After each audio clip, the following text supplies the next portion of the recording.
পাচ্ছি জাতীয় প্রেস ক্লাবের সামনে, বিশেষ করে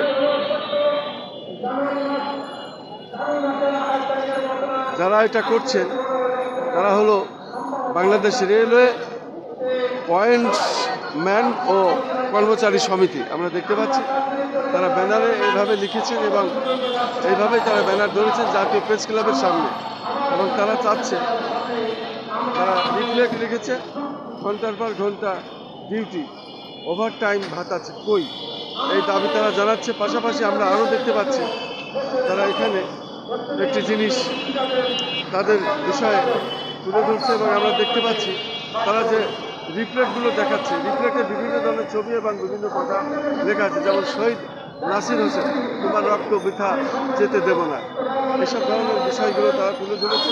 এবং আমরা দেখতে পাচ্ছি তারা এই ব্যানারটি নিয়ে এখানে দাঁড়িয়েছেন এবং তারা তাদের দাবির কথা বলছেন। আমরা দেখতে পাচ্ছি ন্যায্য অধিকার না পেলে রেল সেবায় ব্যাঘাত ঘটবে।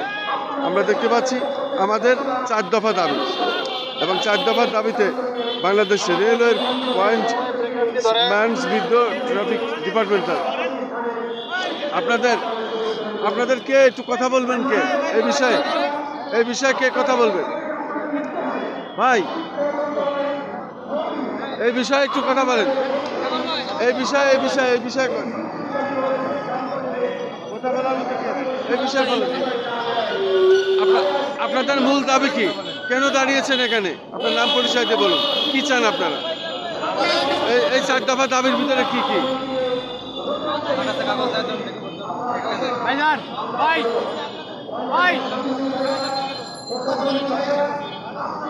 এদিকে ঘুরে দাঁড়ান। 4 দফা দাবি কি চাচ্ছেন আপনারা যে মানববন্ধন করছেন? আপনার নাম পরিচয় দিয়ে বলুন।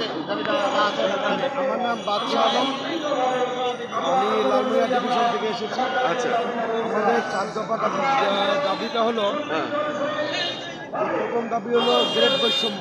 আচ্ছা, যে একই সার্টিফিকেট, আচ্ছা, ইন্টার পাসের সার্টিফিকেটে কেউ 15তম গ্রেডে আছে, আবার ওই ইন্টার পাসের সার্টিফিকেটে একমাত্র রেল ডিপার্টমেন্ট সেখানে তোমার হলো 18তম গ্রেডে চাকরি করে। আচ্ছা, আচ্ছা, 1862 সালের 15ই নভেম্বর রেলের জন্ম।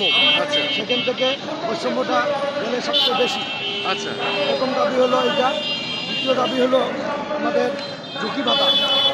আমরা বিভিন্ন রিস্ক নিয়ে, জীবনের ঝুঁকি নিয়ে স্ট্যান্ডিং করতে যাই, যার কোনো কয়েকদিনের নখ কাটা যায়, সে সারা জীবনের জন্য পঙ্গু, কোনো পা কাটা যায়, সেও দেখা যায় সারা জীবনের জন্য পঙ্গু।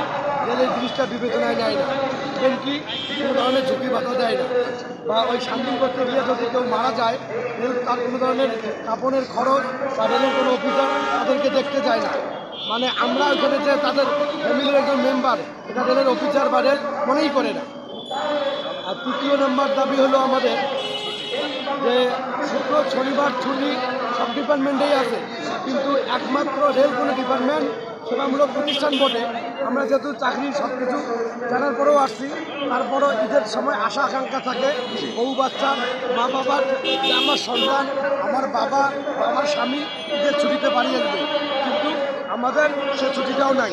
যদি আমার বাবা মারা যায়, আমি যদি ঢাকায় ডিউটি করি, আমাকে হয় অ্যাবসেন্ট হয়ে যেতে হবে, নাই ঠিক দিতে হবে, নাই কোনো লোককে ম্যানেজ করে আমাকে দিতে হবে, তাহলে আমি মাটিতে দিতে পারবো না। 4 নম্বর দাবি কি? 4 নম্বর দাবি হলো আমাদের যেটা হলো, সেটা হলো ঝুঁকি ভাতা। আমরা যে ঝুঁকি নিয়ে কাজ করি, যে এই ঝুঁকি যদি আমাদের ভাতা আকারে দেওয়া হয়, যেহেতু তাহলে মনে করেন যে আমরা কিছুটা স্বাবলম্বী হব। আপনাকে অনেক অনেক ধন্যবাদ।